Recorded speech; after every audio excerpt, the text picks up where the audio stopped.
বাঙালির শারদীয়া দুর্গোৎসব শুরু আগেই শিল্পাঙ্গন আর্ট আকাদেমি বাৎসরিক চিত্র প্রদর্শনী স্বপ্নের ক্যানভাস 2025 সাফল্যের সাথে শুভারম্ভ হল Golpark Ramakrishna Mission Institute of Culture এর জাতীয় অধ্যাপক আচার্য সুনীতি কুমার চ্যাটার্জি প্রদর্শনী কক্ষে।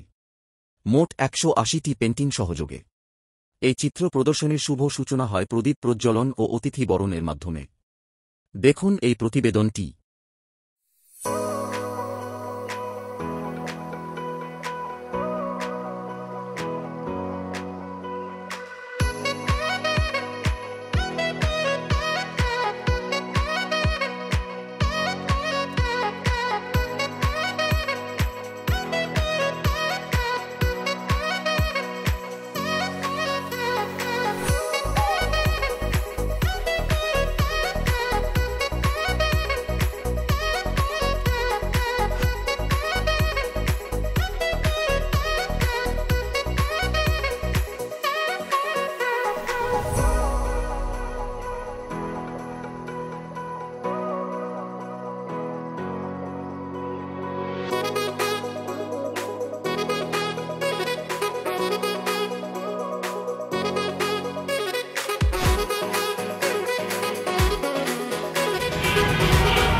दीदी दीदी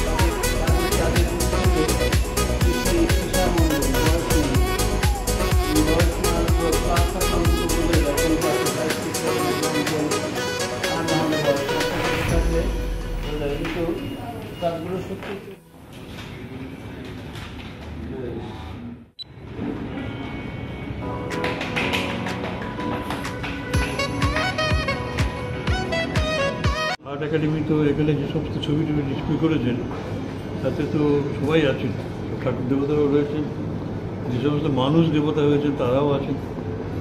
আর আমি তো বললাম, আমি শুনলাম যে 5 বছর থেকে 16 বছর বয়সের ছেলেমেয়েরা এই এত সুন্দর সুন্দর ছবি এঁকেছে এবং এখানে রং তুলিটা বেশি প্রাধান্য পেয়েছে।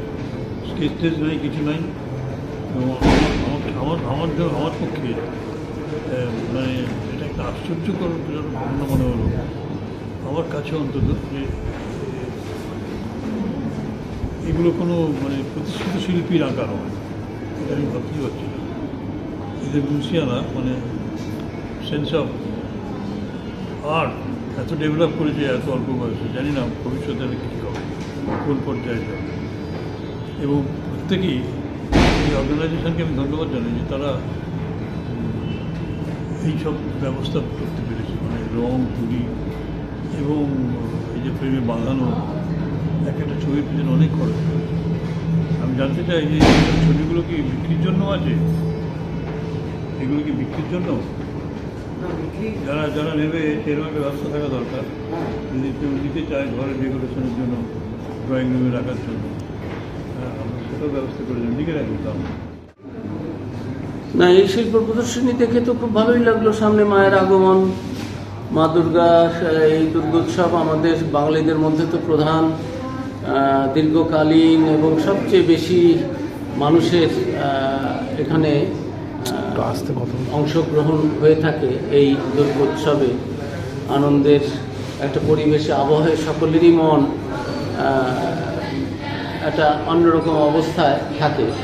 সব দুঃখ, ঝঞ্ঝা, ক্লান্তি, ব্যথা, বেদনা প্রতিদিনের জীবনে, সেগুলো ভুলে মানুষ এ কদিন মায়ের আগমনী নিয়ে এবং মা আসার পরে, মা চলে গেলে যেন কেমন একটা বিষাদের সুর, সেটা তো আছেই। কিন্তু যাই হোক, তা মায়ের আগমনের পূর্বে আপনাদের এই প্রতিষ্ঠানটির নাম হচ্ছে শিল্পাঙ্গন আর্ট একাডেমি। শিল্পাঙ্গন আর্ট একাডেমির ছাত্রছাত্রীদের যে শিল্পকর্ম দেখলাম, এটা দেখে সত্যি আমি আপ্লুত হয়েছি। আপনার কিছু বলার আগে আমি বলছিলাম, বা দেখে তো খুব পাকা হাতের কাজ বলে মনে হচ্ছে।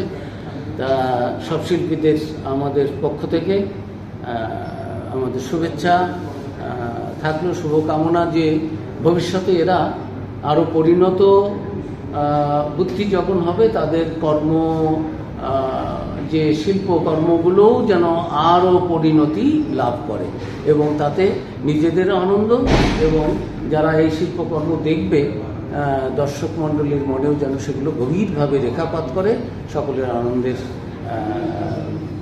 সকলের মনের মধ্যে একটা আনন্দের সঞ্চার করে। তারা তাদের এই শিল্পকর্ম সত্যি এই রাখে, কৃতিত্ব এবং আমাদের প্রশংসার দাবি রাখে, এই বলছি আর কি। সকলের কল্যাণ হোক, মঙ্গল হোক। আর আপনারা যারা শিল্পাঙ্কনের শিক্ষক, উদ্যোক্তা, আপনাদের অনেক সাধুবাদ জানাই। যে প্রতিভা তো সকলেরই শুধু এই স্কুল কলেজের রেজাল্টের মধ্যে দিয়ে বেরোবে তা তো নয়। বিভিন্নভাবে বিচিত্র প্রতিভা আমাদের মানুষের মনের মধ্যে রয়েছে, মানুষের চিন্তার মধ্যে রয়েছে, মস্তিষ্কে রয়েছে। সেই প্রতিভার বিকাশ কারো খেলাধুলো, আর্ট, শিল্পকলা, কারো সঙ্গীত, কারো নৃত্য, কারো এইরকম, এটাকে কি আঁকা বলে, এটা এই যে এই কাজগুলো, হ্যাঁ না ফাইন আর্টস না, এটা মাধ্যমটা, এটাকে জাস্ট এটা পেইন্টিং, ক্যানভাসের উপরে, ক্যানভাসের উপরে অ্যাক্রিলিক অয়েল এরকম। হ্যাঁ, সেইটাই বলছি যে এই ক্যানভাসের উপরে যে এই যে পেইন্টিংগুলো যে করেছে, তারা সত্যি তাদের এই শিল্পকর্ম এই প্রশংসার দাবি রাখে। তাদের সবাইকে অনেক অনেক শুভেচ্ছা জানাই। আর এই যে মাস্টারমশাইরা যারা শিখিয়েছেন, আপনাদেরকেও ধন্যবাদ, যে আপনাদের সাহচর্যে, আপনাদের স্নেহচ্ছায় থেকে ছেলে মেয়েগুলো এত সুন্দরভাবে শিল্পের মধ্য দিয়ে, অঙ্কনের মধ্য দিয়ে তাদের প্রতিভার বিকাশ ঘটিয়েছে, চিন্তার প্রকাশ ঘটিয়েছে। এখানে প্রায় 160টা ছবি আছে, তার থেকে 200 মতো ছবি আছে। সব মাধ্যমে ছবি করানো হয়েছে। প্রত্যেক বছর আমরা গ্যালারি গোল্ডে করি, বছর প্রথম বছর আমরা করেছি। পুজোর আগে একদিন শেষ হয়েছে, কারণ এরপর সব পুজো নিয়ে মেতে সবাই, মায়ের আগমনী বার্তা আছে, সেই জন্য আমরা আগে জিনিসটাকে শেষ করে ফেললাম। প্রত্যেক বছর এই সময় আমরা টিচার্সের আশেপাশে এখানে সব ছাত্রছাত্রীদের যে সেগুলো সবাই প্রশংসা করেছে, বিশেষ করে মহারাজরা, হ্যাঁ মহারাজ যে সবাই দুজনে এসেছিলেন, তারা খুব তাদের সবাই প্রশংসা করেছে, ফোন নাম্বার দিয়েছে এবং তার শেখানোর দিকে আমাকে খুশি তারা। এবং এই ছাত্রছাত্রী যে সারা 6 মাস ধরে খেটেছে, তার প্রতিফলন এটা। এবং এটা দেখে খুবই ভালো লাগছে যে তারা যে কিছু শিখতে পেরেছে, এটাই আমার সাকসেস। আগামীতে কি থাকবে? আগামীতে থাকবে আমাদের সামনে ছাত্রদের আর এগিয়ে যাবে, তার জন্য আমরা সামনে রেখেছি, আমাদের আউটডোর স্টাডি রেখেছি, সেটা আমরা সাথে করছি। আমাদের উদ্যোগ আছে কাগজ কলম, ওরা একখানা প্রোগ্রাম করছে, ভাষা প্রতিযোগিতা, এবং বাচ্চাদের সেখানকার এ নিয়ে অভিজিৎকে আমরা বলবো যে অভিজিৎ যেন আমাদের ছবি আরও কাগজকর্মের দিক থেকে খুব ভালো উদ্যোগটা ওরা নিয়েছে। নমস্কার, আমি সোমনাথ চক্রবর্তী, শিল্পাঙ্গন আর্ট একাডেমির বর্তমান প্রেসিডেন্ট এবং অ্যাডমিন। সকলকেই প্রথমে স্বাগত জানাই আমাদের 2025 স্বপ্নের ক্যানভাস 2025 এই চিত্র প্রদর্শনীতে। এখানে আজকের থেকে আজকে 4 তারিখ বৃহস্পতিবার, আজকের থেকে এক্সিবিশন আমাদের শুরু হলো, আগামী শনিবার পর্যন্ত চলবে 4, 5, 6 সেপ্টেম্বর সকাল 10টা থেকে 7টা Golpark Ramakrishna Mission Institute of কালচারে ডক্টর সুনীতি কুমার চট্টোপাধ্যায় প্রদর্শনী কক্ষে। এখানে আমাদের নিজস্ব ছাত্রছাত্রীদের কাজ ডিসপ্লে করা হয়েছে, প্রায় 140টার মতো ছবি রয়েছে। এছাড়াও আমাদের আগামী যে কাজগুলো আসছে সেগুলোর জন্য আমাদের সঙ্গে জুড়ে থাকবেন। সকলকে জানাই শুভ। বাঙালির দুর্গাপুজো তো বাঙালির কাছে একটা আবেগের ব্যাপার, কিন্তু শিল্পাঙ্গনের এই যে অঙ্কন প্রদর্শনী হয়, এটা আমাদের মতো যারা শিল্পী, যারা আমাদের মতো নতুন শিল্পী, যারা আস্তে আস্তে মাটি খুঁড়ে উঠছে, তাদের কাছে কিন্তু শিল্পাঙ্গনের এই অঙ্কন প্রদর্শনী কিন্তু একটা উৎসাহ এবং অনুপ্রেরণার জায়গা রাখে। আমি বিভিন্ন শিক্ষা প্রতিষ্ঠানে গেছি এবং তাদের কাজ দেখেছি, অনেক ভালো ভালো শিক্ষা প্রতিষ্ঠানের সাথে আমার যোগাযোগ আছে, কিন্তু শিল্পাঙ্গন এবং অন্যান্য শিক্ষা প্রতিষ্ঠানের মধ্যে এটাই তফাৎ যে শিল্পাঙ্গন সমাজের উপরিতলায় আবদ্ধ নয়। শিল্পাঙ্গন সমাজের উপরিতলায় আবদ্ধ নয়, শিল্পাঙ্গন একদম সমাজের নিম্ন থেকে, তথাকথিত নিম্ন থেকে নিম্ন স্তরে যায়। আমি দেখেছি শিল্পাঙ্গনের শিক্ষক শিক্ষিকারা কেমনভাবে গ্রামে গ্রামে গিয়ে, শহরের বস্তির একদম ঝুঁকিতে গিয়ে বাচ্চাদের ছবি আঁকা শেখাচ্ছে এবং সমগ্র সেখানকার ছাত্র সমাজকে শিল্পের দিকে কেমন এগিয়ে নিয়ে যাচ্ছে। এবং আমার আরও এটাই দেখে ভালো লাগছে যে শিল্পাঙ্গনের যে এই চিত্র প্রদর্শনীগুলো হয়, সেই চিত্র প্রদর্শনীতে যাদের ছবি আমি দেখতে পাই, তারা কিন্তু একদম উঠে আসা মধ্যবিত্ত, নিম্ন মধ্যবিত্ত, গরিব ফ্যামিলির ছেলেমেয়েরা, এবং তারা যে এই শিল্পের মুখোমুখি হচ্ছে, একটা শিক্ষার মুখোমুখি হচ্ছে, সেখানে কিন্তু তাদের হৃদয়ের কিন্তু একটা আনন্দ উঠে আস্তে আস্তে উঠছে। তারা শিক্ষিত হতে পারছে এবং শিল্পের সাথে পরিচয় হতে পারছে। আমরা খবরের কাগজ খুলি, আমরা দেখতে পাই না যে মানুষের হৃদয় শুকিয়ে যাওয়ার ঘটনা, খুন খারাপি এইসব দেখতে পাই, মন খারাপ লাগে। কিন্তু শিল্পাঙ্গনের এই অঙ্কন প্রদর্শনীতে যখন আমি আসি, তখন কিন্তু আমি নতুন স্বপ্নকে খুঁজে পাই, সমাজকে ওঠানোর স্বপ্ন খুঁজে পাই এবং শিল্পের দিকে আরও মানুষকে এগিয়ে দেওয়ার স্বপ্নকে খুঁজে পাই। এই জন্য শিল্পাঙ্গন আমার কাছে একটা গুরুত্বপূর্ণ একটা জায়গায় রয়েছে। শিল্পাঙ্গনের ছাত্রছাত্রী, শিল্পাঙ্গনের প্রত্যেকটি যারা শিক্ষক শিক্ষিকা রয়েছেন, এই জন্য আমার কাছে তারা চোখের মনে। Thank you.